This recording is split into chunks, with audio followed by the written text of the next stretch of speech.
Rutherford model of atom, discovery of nucleus. देखो इसमें एक कंफर्म है, हम रदरफोर्ड मॉडल के बारे में पढ़ेंगे।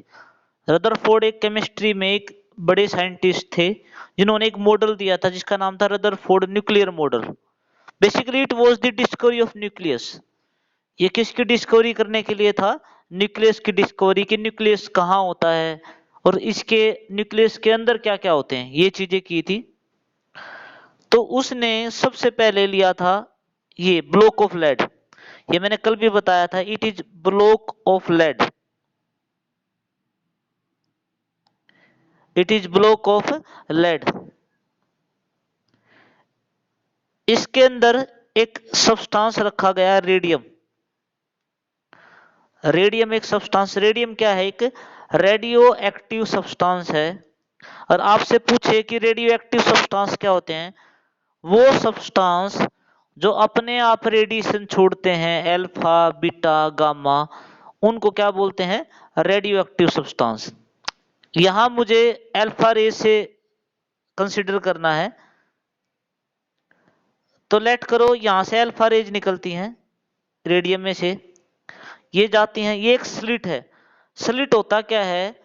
जो एक पतली सी बीम बना दे रेज की, जो इधर उधर ना जाए, बिल्कुल एक स्ट्रेट लाइन में बीम को भेजने के लिए आप क्या यूज करते हो? स्लिट यूज करते हो। It is thin foil of gold, it is thin foil of gold. ये गोल्ड का एक टुकड़ा है छोटा सा।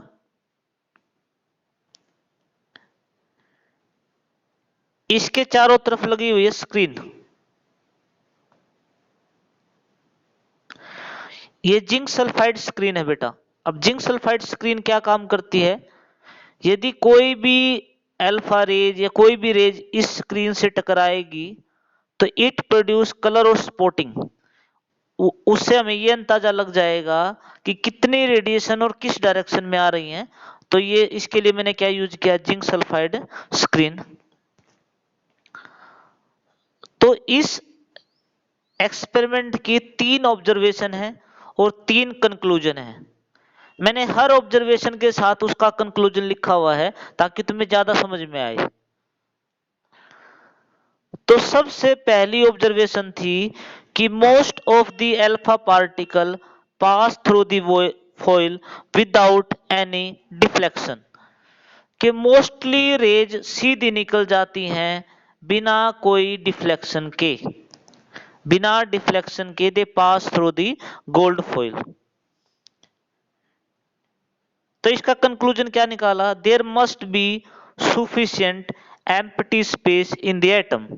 इसका मतलब एटम के अंदर क्या है? बहुत सारा एम्प्टी स्पेस है। कैसे? मैं समझाता हूं। देखो ये आपका एटम होता है, इसके सेंटर में पॉजिटिव चार्ज होता है।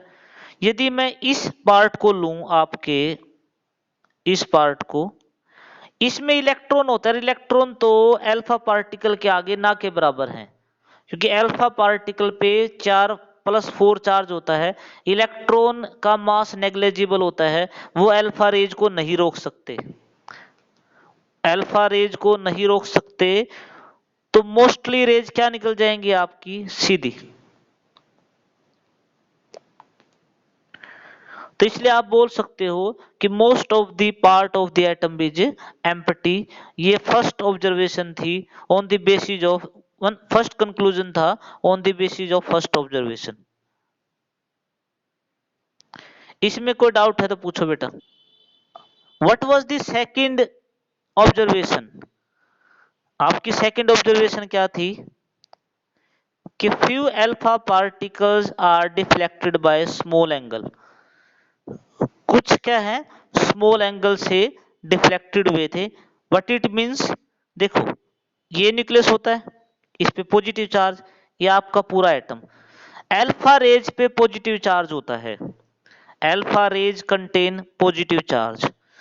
तो यदि अल्फा रेज इसके कॉर्नर पे आएंगे तो मुड़ जाएंगे, इस तरह टकराएंगे तो क्या लौट जाएंगे? They are deflected by small angle.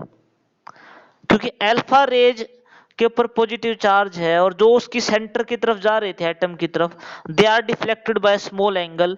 इसका कंक्लूजन था कि there is some positive charge present at the centre, इसका मतलब सेंटर पे कैसा चार्ज प्रेजेंट है, पॉजिटिव। इसका कंक्लूजन ये था, देखो मैं ऊपर पढ़ देता हूं इसको एक बार, कि few alpha particles are deflected by small angle, कि कुछ पार्टिकल्स स्मॉल एंगल से डिफ्लेक्ट हुए थे। तो कंक्लूजन क्या निकला, as alpha particles alpha rays have positive charge, क्योंकि अल्फा रेज पे कैसा चार्ज है, positive.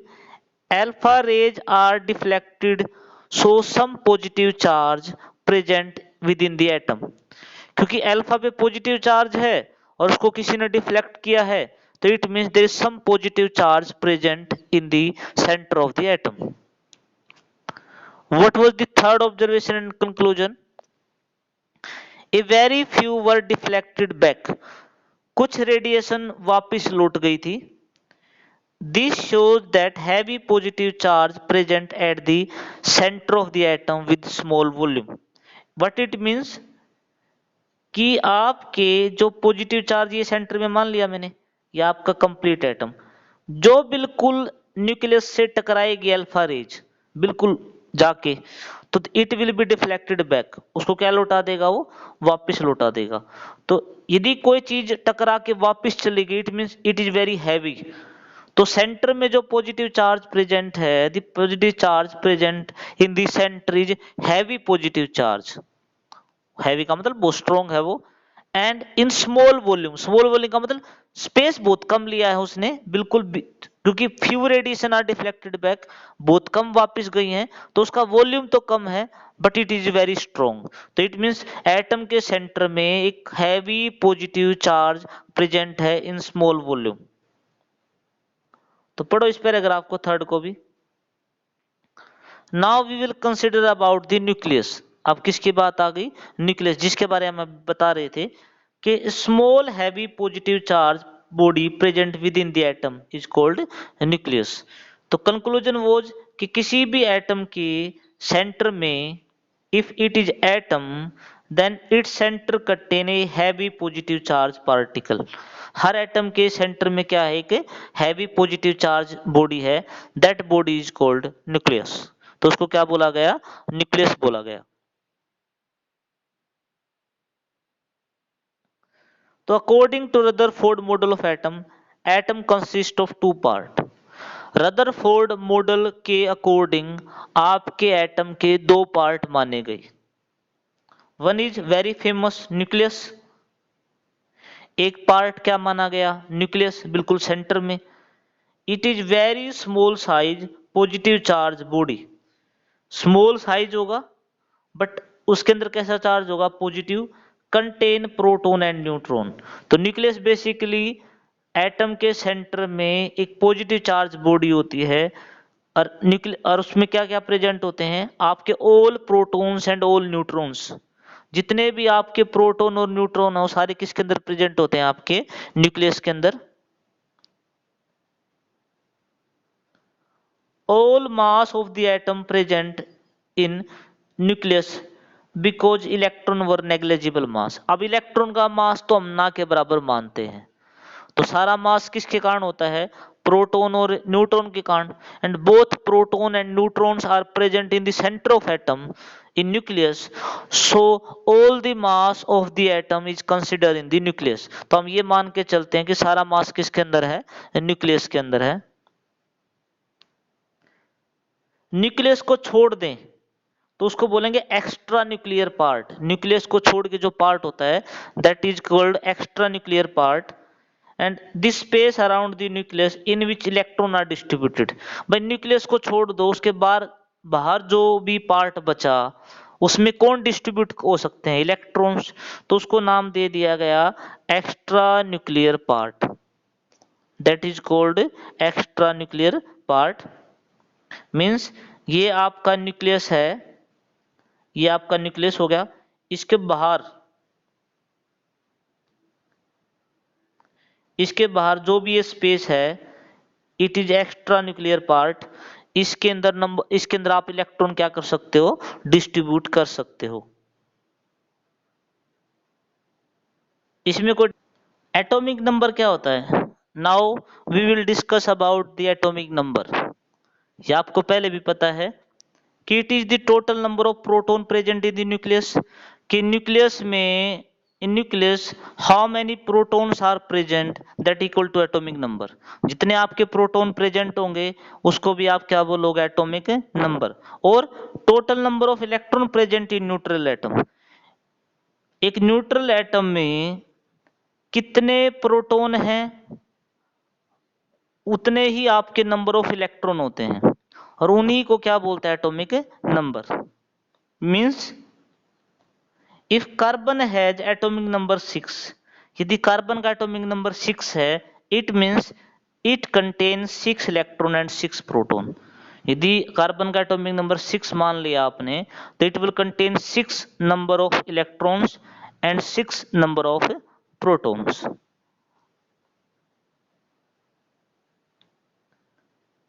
Now what is atomic mass? Atomic mass is defined as sum of all the protons and neutrons of an atom.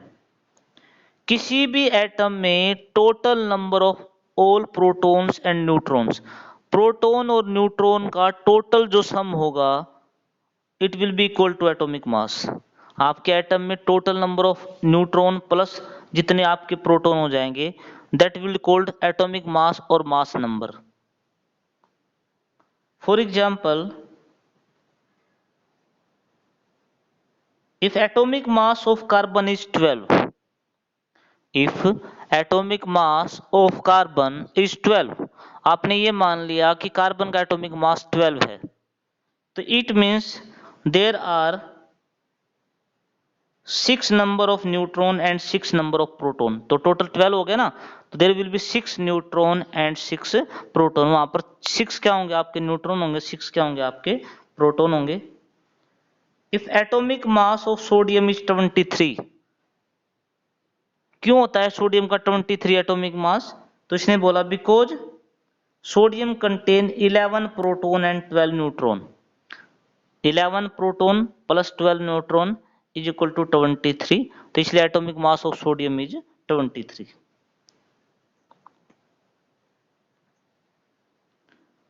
How will you represent the atom?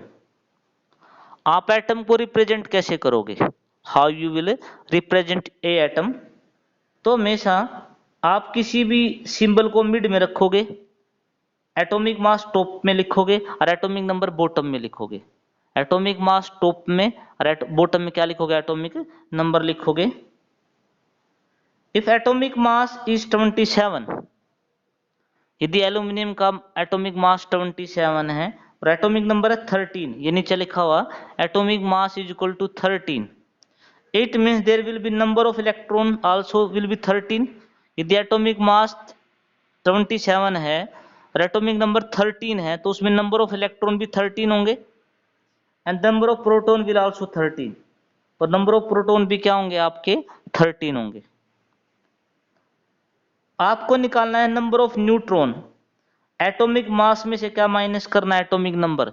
If you take difference of atomic mass and atomic number, it will give number of neutrons। आपको atomic mass में से क्या minus करना है, atomic number minus करना है।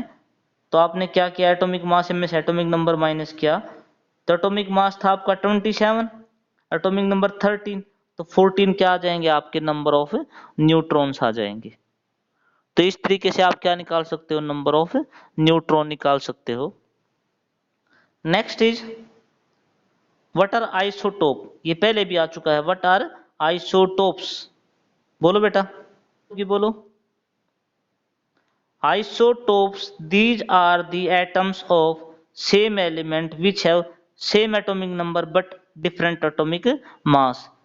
वो atoms जिनका एटॉमिक नंबर सेम होता हो बट मास नंबर डिफरेंस होता हो, मास नंबर अलग होगा, एटॉमिक नंबर सेम होगा, they are called isotopes. They are called isotope. For example, 1H1, 1H2 और 1H3, they are 3 numbers। 1H1 means वो हाइड्रोजन जिसका एटॉमिक नंबर भी 1 है और मास नंबर भी 1 है, और इसका नाम होता है प्रोटियम। 1h2 का मतलब क्या है, वो hydrogen which has 1 atomic number पर मास नंबर कितना होगा 2, इसका नाम होता है बेटा ड्यूटेरियम। 1h3 मीन्स वो hydrogen which has atomic number is equal to 1 and mass number is equal to 3, it is called tritium. So these are three isotopes of hydrogen. These are three isotopes of hydrogen. Beta don't write, Ritika don't write. तो they contain same atomic number, इनका atomic number same होगा but mass number क्या है, different है, तो ये क्या होंगे आपके आइसोटोप्स ऑफ हाइड्रोजन होंगे। What is next, next is chlorine 35 and chlorine 37, both has same number of neutron, sorry atomic number क्या है, सेम है, but they have different atomic मास, एक 35 मास रखता है, एक 37। There are two chlorine which have same atomic number, different mass, one has 35 and one has 37, so both have different atomic mass, so they are isotopes। तो ये क्या होंगे आपके isotopes होंगे। देखो बेटा कोई डाउट है तो पूछो।